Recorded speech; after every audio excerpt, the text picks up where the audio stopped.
about the Super Bowl? You guys did everybody watch the Super Bowl? I did not. I did not watch sports ball that day. No, I had my son and we were just hanging out. Yeah. Oh well, that's better. Yeah. I feel you there. Did anybody get an opportunity to watch it? Anybody? I watched the game. Oh yeah, we threw a little shindig at the place and had Christina's family come over. Right on. So that was nice. Yeah. How did you feel about the game? I mean, because it was a close game all the way until the end. I mean, in typical Patrick Mahomes and Chiefs fashion, I mean, for anyone, I don't want to bore anyone who's not a sports fan, they did what they do all year. They're slow to start, and then teams build a lead against them, and then halftime, either the players or the coach, hey, we got to get into gear, and they're good enough to where they can overcome deficits, and that's what they did. They're slow starter and finish strong. That's historic Chiefs. I was just upset because the refs made that like really whack like pass interference call at the end. I was like, that's pass interference? Oh, you're talking about the hold? Worse. Yeah, the hold. Yeah. So the guy, it's funny you bring that up. The actual Eagles defender, I saw he was quoted. He was like, "Yeah, it was definitely a foul. It was a light." He's like, "It was a light one, but I get why they called it." And I'm paraphrasing, but he went on a media platform and said and admitted like, "Yeah, that was definitely a hold on my part." Wow. I thought the ball wasn't even like catchable. It was like, it just sucks to see such a great game and then to see a call like that, like, because like if they would have had an opportunity to go down and, have another shot at it, that would have been great. So that would have made it more suspenseful. Or what would have been great is that guy who took like the knee before the end zone.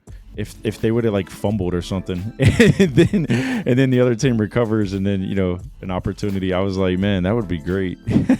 Or if he accidentally shake it up a little bit. He tries to slide, but he accidentally puts the ball over the goal line and scores anyway. And it's so great because everybody's like, so like, man, they're like, man, that was so honorable, man. He could have scored a touchdown.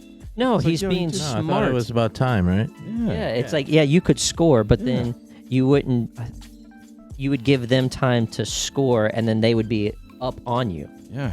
So you don't want them to. It was all about time. It was. I wonder if the coach told him that, or he did that on his own, or what.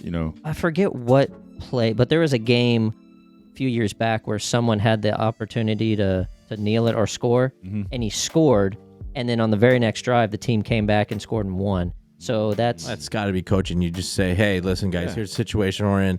We got this much time. If you get close to the goal line, take a knee. Right? That's like planning, organization. It's strategery. Get your shit right. Yeah. Strategery, exactry. Strategery. That's a word. I think it is anyway. Look it up. And then you had the Super Bowl, with Rihanna, and a lot of people got things to say about that. When I originally watched the Super Bowl, I was actually like kind of impressed that it wasn't too like, vulgar. Oh, you mean it was pretty the halftime show? Yeah. Like, but then I go back on social media and like, and I see that they're talking about she threw up the Illuminati sign. She's, grabbing her vagina and smelling it. And I was like, I mean, wasn't she trying to tell? I didn't see any of that. I saw that, but I mean, I don't know. She also that was also her pregnancy announcement, right? I think after that she announced that she was pregnant with A$AP Rocky's second child together with them. I don't know, man. People are always mad about something, dude. Yeah, for sure. Yeah, for sure. Outrage culture. It's a real thing. That was a pretty outrage culture. It was a great halftime show. Pretty run of the mill. It was better than most of the ones I've seen. Yeah, I thought it was actually one that no one was gonna have anything. And to the songs, say. dude. Like you forget that Rihanna's got like hits. Bangers, yeah. You know? Yeah, she doesn't have to do that, dude. She's a brand and entity in herself. Absolutely. That was a flex.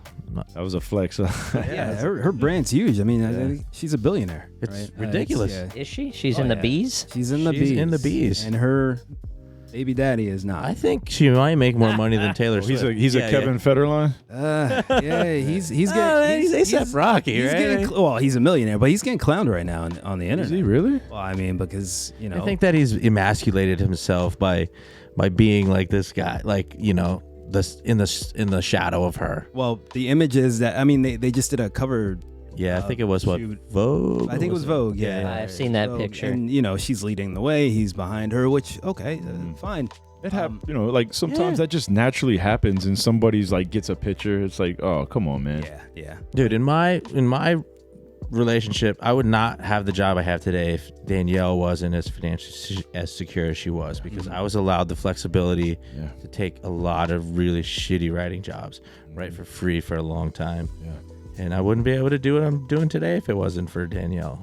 She's and people do what they do for their, what works for them and their relationship. But so many people got something to say. And let's face it, I mean, dude, billionaire, millionaire. I know. I mean, what are we worried about here? You're not doing poorly in that regard in any way. And I don't know. That's just social media right now, though. Right. The optics of it is that he's standing in her shadow, and people are running with that idea. It is what it is.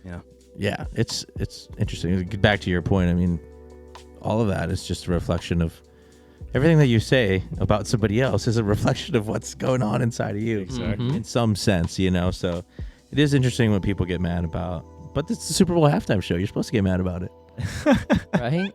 It's like the biggest entertainment thing in the world. They play it for free. The artists literally don't get paid to play that halftime I was show. shocked when I heard. I didn't just know heard that. Right? Yeah, So, I just heard that the other day. I think The Weeknd spent millions of his own money to make sure that the production was right for the one in Tampa. They spend all that money on those commercials, but they don't pay the performers. It's interesting. I think the argument is that it's such a big platform. I think certain streams of songs for Rihanna went up X hundreds, maybe thousands of percentages. I don't know what that means. A Super Bowl lingerie line that came and then out. You're doing that, but at the same time, you're also like, it's the NFL. Yeah. But the NFL is a nonprofit too, right? So, like, there's a lot of now. I think there's podcasts about that. Are they still nonprofit? I don't know. I mean, we might need a fact checker on that. But no, I remember that being a thing. I don't know if it changed, but yeah, at some point, I do believe they are still a nonprofit, which is crazy because they were under the ruse of I say ruse. They were under the title of like entertainment. Okay. No, you meant what you said the first time. The ruse. It is entertainment, right? It's like Scientology, the ruse of a religion. Uh-oh. Careful, man. We're in Clearwater, man. Seriously. Xenu gonna come down and I think this is the second time we've talked about Scientology on our podcast. One more time and we're out. Scientology was our landlords at one time. Yeah. I will say they did make the neighborhood down there look nice, though. Yeah. I drove by there the other day, and maybe all empty buildings, but they're nice. Well, there's like a strip where there's like restaurants, and I was like, oh, this is kind of cool. I almost stopped to just hang out there. I had the day off, and I was like, oh, but I was reminded that this is Scientology. It's kind of crazy when you turn the corner and you're like, whoa, they're like everywhere, right? Like especially at night after a concert down there, you're like, oh. Well, the crazy thing is they all look like they should work at like some Office Max or something. They all got the khakis with the white shirt. I like the ties with the gold knot. Mm-hmm. They were on landlords in Ybor, and we used to go to the Ybor barbecue at New World. It was like all pay by the plate, like pay by weight. And I'm gonna tell you, man, Scientologists love barbecue too. They get down on barbecue. Yeah. Oh yeah. It's by everybody loves barbecue. Yeah, who doesn't? It's by the grace of whatever they follow that man. They never get a barbecue stain on their white T-shirt. Oh, there you go. Good point. Little. I like that. I like that. I had a gospel joke. Now we're getting really off, but I was going to see a gospel band and they were lost. And they couldn't get to the studio, and I was like, what's great about gospel bands is if they get lost, they get found. Dude. As soon as you said, I was like, that's a little ironic, a gospel group getting lost. See, that's the dad in him. That was the total dad. That's joke, dude. That's it. You should have seen his face. He was like, proud of that. I was proud of that. He's proud of it. Yeah, Speaking of barbecue, who has the best barbecue in Tampa? I like the little one-off places that they're like small little shacks. I think those places are pretty good. There's so many different styles too. Yeah, that's There's true. a place over in the hood, over by Jefferson High School, called Conan's. Yeah. Oh man, that's fire, bro. Okay. And they got some great tea. I think they give you like this special tea like every time you get, if it's your first. And it's time. hidden. It's in the cut. Like Yeah. you have to try to Hidden get gem. there. Hidden gem. So is that the place like you would skip school and like go across the street to get barbecue? No, they used to weren't skip there when school? I was going. When I was in Here, school. skip school. Yeah, because I went to Roland Park and Jefferson High School. When I was there, it was just a corner store. It wasn't Conan's. But have they ever won? Speaking of that, like this is another great thing that Creative Loafing does. I think it's the best of the Bay. I've definitely seen their name like in the voting. I can't remember if they've won one. I'm sure they have. They're so good. But if you don't mind speaking of that though, because that's a Yeah. great way to put a spotlight on businesses, musicians. Like, I mean, the list Best of the goes Bay on. is really cool. I think I've learned to love it more every year. It's a competition, basically. There's 2 categories. There's critics picks, we call them. So our contributors and our staffers write their own Best of the Bays, which are often controversial because we make up crazy ass titles like best place to get a coleslaw pulled pork sandwich near West Shore, and it would be like Conan's or best place. Like, we just make up crazy stuff, but really you're highlighting the best things from that year in the most unique way to celebrate everything that's great. But then there's also the readers picks, which are even more coveted, where the readers make suggestions for categories. We whittle them down, and then we open them for nominations. The nominations get whittled down, the readers vote. And I will say that last year more people voted on Best of the Bays than all the local municipal elections combined. Wow, Did look at they that. really? Look at There's always that. low turnout for the Look at municipal that. elections, but there was it was That's not saying much. it Then was, is that what it you're was, saying? I think it was like 1.1 million votes or something. nice. like Oh, that. dude, So that's pretty solid. that's a lot of people voting. Involved. And then the best part is we have a party in the fall. It'll be at the Hard Rock Seminole Hard Rock Event Center again, and all the winners, they come together, they pick up the awards, there's sampling, there's like dancing and art and stuff, and it's just a good chance. You talk about not celebrating your birthday because you live your life every day. It's great to get together once a year to celebrate with people all these great things. So it's great to see everybody with their awards, and it's a lot of fun. And I think a lot of people like winning them. So, man, it's great if we can do that every year. So Best in the Bay, is there a category for There podcasts? is a best podcast Hey. category. So let's say this. This is great because a lot of people ask me that. So what you would do is somebody's got to suggest best podcast. That category is not going away because we'll kill some categories some years and add some. And then you nominate yourself. And if you get enough nominations, you make it to the voting. And then you get to the voting, and then you got to win the vote. And I think some people, too, get a little bit upset when they get second or third because you want to be first. But when you think about how many people are voting on these things and how hard it is to get into the category itself, Yeah. I think that's really great, man. And especially in a world where there's so many podcasts that you're resonating with enough people that they would take the time to vote for you. Yeah. I think that's really cool, and it's like worth celebrating anytime you get one. So Okay. Ooh, we should do not so. So there's the best podcast, right? There should be maybe best upstart podcast. So there should with a certain amount of following. I think yes, that's a good. you have to have less. Dude, we had an best argument number. in the office the other day, and they were like, "I don't think we're gonna do category suggestions," and I was like, "Are you kidding me? Category suggestions are the best part." Mm-hmm. Right? That's an open category suggestion, and that levels the playing field in a way, right? And it allows 2 different types of podcasts to exist together. One that's established, and then one that's coming up, You would- right? So either you've only been around for 2 years, 3 years, or only have this many followers, Yep. right? You would think people that work at a creating Creative loafing, loafing, yeah. that follow the non-mainstream stuff would get that idea. Dude, no. See, here's the thing. People always think that, like, it's us doing stuff. But, like, David was talking about that. We are just the ones who are lucky enough to write about the people in our community. Right. Like, we don't have these ideas. Like, these ideas and the art belong to the community that we cover. Wow. Yeah. This has nothing to do with me or with anybody that works there. We are lucky to be participants in this community, and those people tell their stories to us. And if we can be so lucky to get it right and tell it back in a good way. How did Creative Loafing start? Started by his family called the Eason family. Debbie Eason started one in Atlanta, I believe. And then they branched out and they came down to Tampa and opened one here. At one point, there was Creative Loafing here. There's one in the Carolinas, Atlanta. And they owned several alt weeklies in the nation, all the way up to Washington, D.C. At one point, they owned the Chicago Reader, one of the most storied alt weeklies in the country. So, and now we're part of a company called Euclid Media Group. So we're owned independently by them. And we're one of 8 alt weeklies that they have across the South and Midwest. So we're 2 in Florida, we're in Texas, Cincinnati, Missouri, Kentucky, Michigan.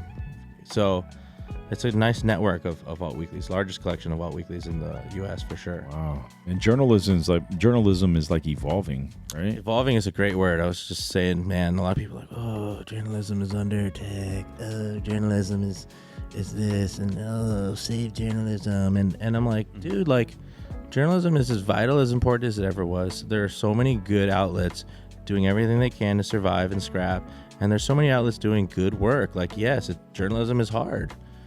The money's hard to make, but I don't know. Like, sometimes there's such a defeatist attitude towards this thing that we're trying to do, and they make it seem like it's so, like, but gosh, dude, like, I don't know. It's fun. Like, don't make it this depressing thing. It's this amazing thing. Yeah. So I like that you said evolving and not like journalism is under attack. Well, always try to be positive, man. Yeah. I think we can be optimistic about everything, and try to switch that perspective. I think anytime there's somebody out there who is doing things, trying to tell stories, but also more importantly, hold powerful people and entities accountable, then I think we're okay. Well, I don't think a lot of people realize the sacrifice. When we talk about Best of the Bay, we talk about creative loafing, or anyone that's trying to do anything, even us with this podcast, is like they don't realize the hours that go in, to in the sacrifice that people are making, and the sacrifice they're making with their time, their money, their energy.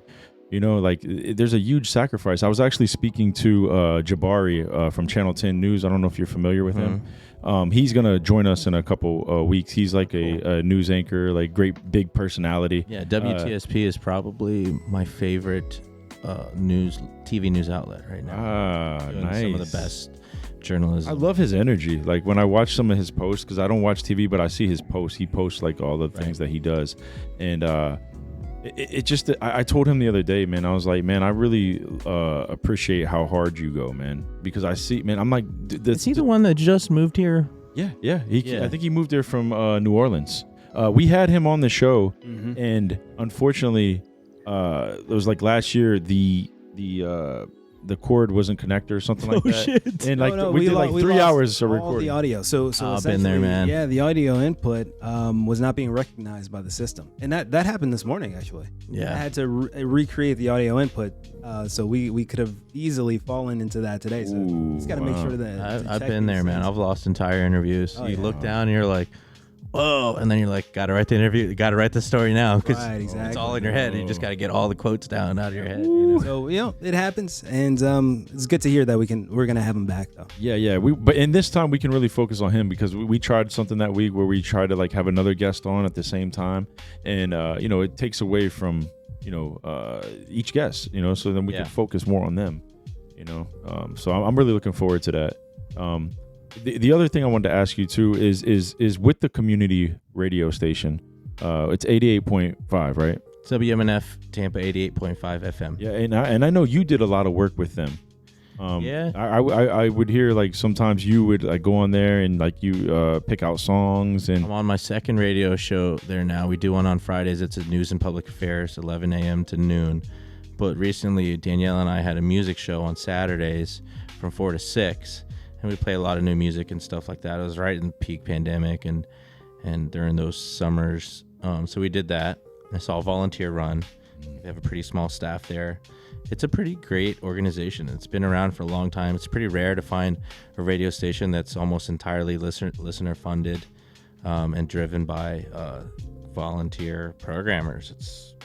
It's crazy. It's pretty cool. It's pretty special. And their origin story is really cool about how they were raising money in Hyde Park and broadcasting out of a house down there. And, that the station is not without its own inner drama and all that stuff like that.